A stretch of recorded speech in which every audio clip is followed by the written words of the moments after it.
ሞት አይቀሬ ቢሆንም አንዳንዴ ግን የሚመጣበት መንገድ እጅግ ያስደነግጣል። ትናንት ስለ ወደፊት እቅዶች እያወሩ ስለ ሙዚቃው እድገት እያለሙ የነበሩት አቶ አዲስ ዛሬ ታሪካቸው በነፍስ ይማር ይደመደማል ብሎ ያሰብ አልነበረም። በህይወት ዘመናቸው ከጀርባ ሆነው የብዙዎችን ስም ያገነኑ፣ የኢትዮጵያን የጥበብ ስም በዓለም አደባባይ ከፍ አድርገው ያውለበለቡ፣ ነገር ግን ራሳቸውን ከዝና ጀርባ የሸሸጉ ታላቅ ሰው ድንገት ሲያልፉ ሀዘኑ ከቤተሰብ አልፎ ለሙዚቃው ዓለም ከዛም ተሻግሮ ለሀገር የሚተርፍ ይሆናል። ዛሬ በኢትዮጵያ የጥበብ ሰማይ ስር ልክ እንደ መብረቅ ድንገት የመታውና መላውን የሙዚቃ ዓለም በድንጋጤ ያራደው ዜና ይህ ነው።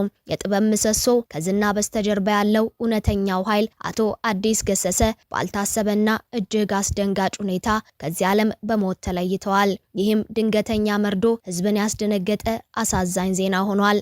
የአርቲስቶቹ ታላቅ ወንድም የዳሎል ባንድ መስራችና የሙዚቃው ዓለም እውነተኛ ምሰሶ አቶ አዲስ ገሰሰ ከዚህ ዓለም በሞት ተለይተዋል። እኚህ ታላቅ ሰው በዓለም አቀፍ ደረጃ ስማቸው የናኘውን የሬጌ ንጉስ የቦምባርሌ ቤተሰቦች ማናጀር በመሆን ያገለገሉ፣ ዓለም ወደ ኢትዮጵያ ፊቱን እንዲያዞር ያደረጉ የጥበብ መሐንዲስም ነበሩ። ከቴዲ አፍሮ እስከ ተወዳጇ ድምፃዊት እጅጋየሁ ሽባባው ጂጂ ድረስ ስኬታቸውን ያስጨበጡ፣ ስራዎቻቸው ሀገርን የሚያናውጡ ነበሩ። ስብዕናቸው እጅግ ትሁት፣ የተረጋጋና መካሪ፣ ትልቅ የሚሆን ትንሽ ሰው ምክር ፍለጋ ወደ እርሱ ከመጣ ጆሮውን ሰጥቶ የማይሰማው ሰው አልነበረም ይሏቸዋል የቅርብ ወዳጆቻቸው። ይሁን እንጂ ይህ የብዙዎች ተወዳጅ ሰው በኒው ጀርሲ አሜሪካ በድንገት ህይወቱ ማለፉ ተሰምቷል። ጥበብ ባለውለታዋን አጥታለች። ቤተሰብ መሪውን አጥቷል። በኒው ጀርሲ አሜሪካ በድንገት ህይወታቸው ማለፉ የተሰማው የአቶ አዲስ ገሰሰ አስክሬን ወደ ሀገራቸውን ለመሸኘት ዝግጅት መጀመሩ ተሰምቷል። ለመሆኑ እኚህን ታላቅ የሙዚቃ ሰው በድንገት ምን አገኛቸው? ለሞት ያበቃቸውስ ጉዳይ ምንድነው? ሁሉንም በዝርዝር እንነግራችኋለን። በሌላ በኩል ደግሞ ለፍርድ ይቀርባል ተብሎ ሲጠበቅ የነበረው ወንጀለኛ ራሱን ስለማጥፋቱ እንነግራችኋለን። ፍትህ ፍለጋ በሚኬድበት የሰው ልጅ በህግ ጥላ ስር ተረጋግቶ በሚከራከርበት የፍርድ ቤት ችሎትን በገዛ ውሳኔው በሰው ህይወት ላይ ፈርዶ የፍትህ መድረኩን ወደ ደም መሬትነት የቀየረው ሰው በመጨረሻም በሆስፒታል ውስጥ ራሱን ስለማጥፋቱ ተሰምቷል። በኦሮሚያ ክልል ምዕራብ ሸዋ ዞን ወሊሶ ወረዳ ችሎት ውስጥ የተፈጸመው አስደንጋጭ ግድያ የሁለት ንጹሃን እንደማፍሰሶ ቢጠናቀቅም በድንገት ህይወታቸውን ለተነጠቁ ሰዎች ፍትህ እንዲሰፍንና ወንጀለኛው ተገቢውን ቅጣት እንዲያገኝ እየተጠየቀ ባለበት ያልታሰበ ጉዳይ ተከስቷል።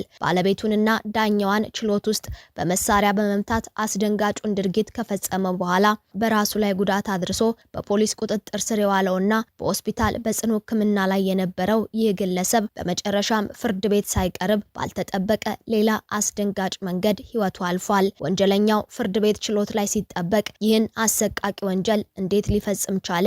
መላውን ሀገር ያናወጠውንና የዚህን አስደንጋጭ ክስተት ሙሉ ዝርዝር መረጃና የፖሊስ የምርመራ ውጤት ከዝርዝር መረጃው ታደምጡታላችሁ። ሰላም ጤና ይስጥልን ውድ የአማርያ ቱብ ቤተሰቦች እንደምን ቆይታችኋል? በዛሬው መሰናዶ የአርቲስቱን ድንገተኛ ሞት እንዲሁም ወንጀለኛው ራሱ ላይ ስለወሰደው አሰቃቂ እርምጃ እንነግራችኋለን።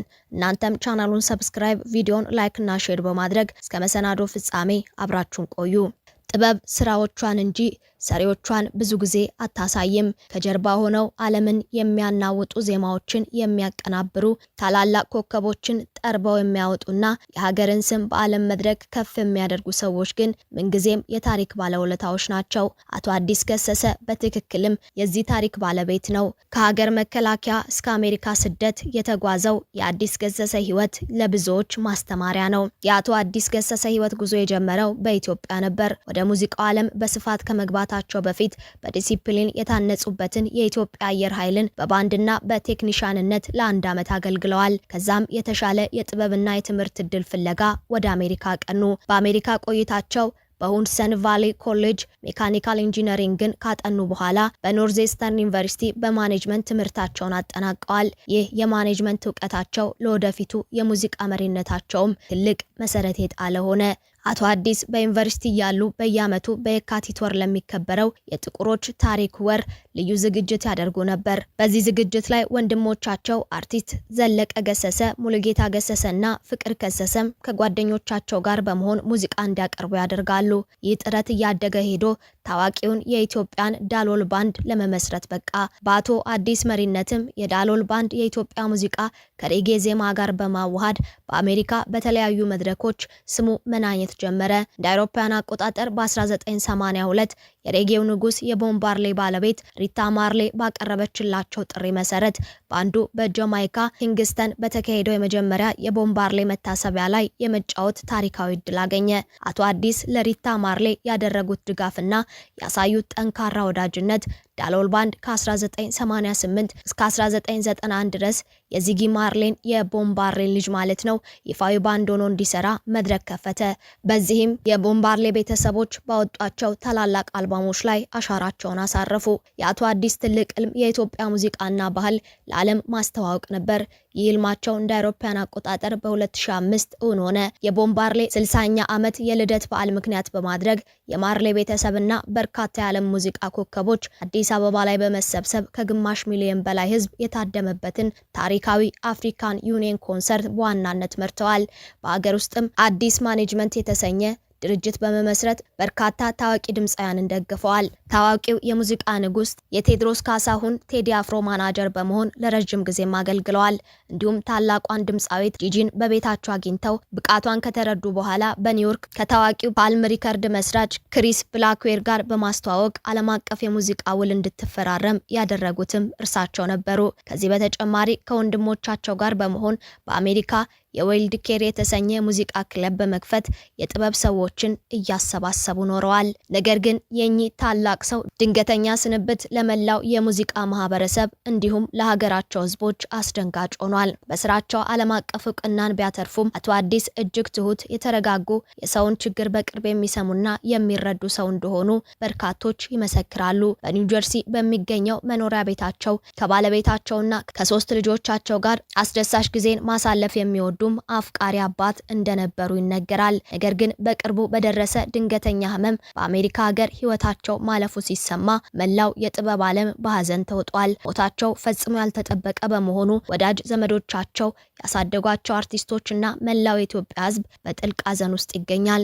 በአሁኑ ሰዓት አስክሬናቸው ወደ ውድ ሀገራቸው ኢትዮጵያ ተመልሶ በክብር ለማሳረፍ ዝግጅቶች እየተደረጉ እንደሆነም ተሰምቷል። አቶ አዲስ ገሰሰ አካላቸው ቢለይም በኢትዮጵያና በዓለም አቀፍ ሙዚቃ ታሪክ ውስጥ ያኖሩት ታላቅ አሻራና ውብ ታሪካቸው ዘላለም ሕያው ሆኖ ይኖራል። እኛም በቻናላችን ስም ለሙዚቀኛው ቤተሰቦች፣ ወዳጅ ዘመዶች እንዲሁም የስራ ባልደረቦች መጽናናትን እየተመኘን ወደ ሌላኛው መረጃችን እናመራለን። የቀድሞ ባለቤቱንና የነገሩን ዳኛ በፍርድ ቤት ችሎት ውስጥ በጥይት መቶ የገደለው ግለሰብ በሕግ ፊት ቀርቦ ሳይፈረድ በራሱ ላይ በወሰደው እጅግ አስደንጋጭ የነፍስ ማጥፋት እርምጃ ታሪኩ አክትሟል። ግለሰቡ በኦሮሚያ ክልል ምዕራብ ሸዋ ዞን ወሊሶ ወረዳ ችሎት ውስጥ የቀድሞ ባለቤቱን ወይዘሮ አልማዝ መኮንንንና ዳኛ ወይዘሮ ወርቄ ፈንታን በጥይት መቶ ከገደለ በኋላ በራሱ ላይም ጥይት ተኩሶ ከባድ ጉዳት አድርሶ ህይወታቸውን ስለመንጠቁ የተሰማው ዜና መላ ህዝቡን ያስደነገጠና ያሳዘነ እንደነበር ይታወሳል። በወቅቱም በፖሊስ ቁጥጥር ስር የዋለው ወንጀለኛው ህይወቱን ለማዳንና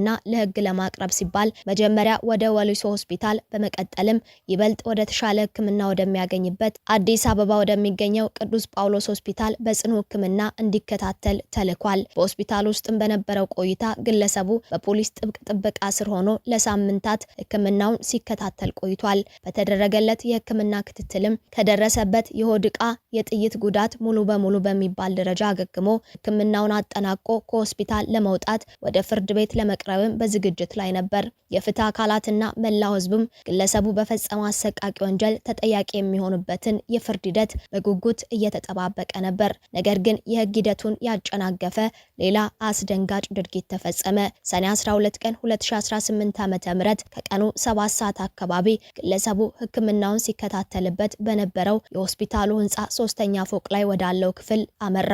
ጠባቂዎቹም ባልተገነዘቡት ወይንም ባልጠበቁት ቅጽበት ግለሰቡ ክፍል ውስጥ የሚገኘውን ትልቅ የህንፃ መስኮት ከፈተ። ከህግ ቅጣት ለማምለጥ ወይንስ በጸጸት እንደሆነ ባልታወቀ ሁኔታ ራሱን በኃይል ከመስኮቱ ወደ ውጭ ወረወረ። ከ3ኛ ፎቅ ከፎቅ ላይ ተወርውሮ መሬት ላይ በከፍተኛ ሁኔታ በመውደቁ ምክንያት የደረሰበት ጉዳት ጠንካራ በመሆኑ ህይወቱ ወዲያውኑ በቦታው ላይ አልፍ ችሏል። የሆስፒታሉ የሕክምና ክፍልና የከተማው አቃቢ ሕግ ቢሮ ኃላፊ አቶ ጫላ ሊበን እንዳረጋገጡትም ግለሰቡ ፍርድ ቤት ከመቅረቡ በፊት ራሱን መስኮት ላይ በመወርወር ህይወቱን ለማጥፋት የቻለው የጥበቃ ሁኔታዎች በተወሰነ መልኩ በላሉበት አጋጣሚ እንደሆነ አመልክተዋል። ወንጀለኛው ራሱን ማጥፋቱን ተከትሎ የአዲስ አበባ ፖሊስ፣ የኦሮሚያ ክልል ፖሊስና የፌዴራል አቃቢ ሕግ ባለሙያዎች በቦታው ላይ ተገኝተው አስክሬኑን የመመርመርና መረጃዎችን የመሰብሰብ ስራ ሰርተዋል። የዚህ ግለሰብ ድንገት ራሱን ማጥፋት የፍትህ ሂደቱን ባያቆመውም በሆስፒታሉ የነበረው የፖሊስ ጥበቃ እንዴት ሊላላ እንደቻለና ተከሳሹ ራሱን እንዲያጠፋ እንዴት እድል እንደተሰጠው አሁንም ከፍተኛ የህዝብ ትችት እንዲነሳና ምርመራው እንዲቀጥል አድርጓል። ሁለት ንጹሃን እናቶች የተገደሉበት የወንጀል ሰንሰለት በገዳዩ ራሱን ማጥፋት እዚህ ላይ ፍጻሜውን አግኝቷል። ውድ የአማርያ ቱብ ቤተሰቦች ለዛሬ ወደ እናንተ ያደረስነውን መሰናዶ በዚያ በቃን። ዳግም በሌሎች ወቅታዊ መሰናዶች እስክንገናኝ በያላችሁበት ቸር ቆዩልን።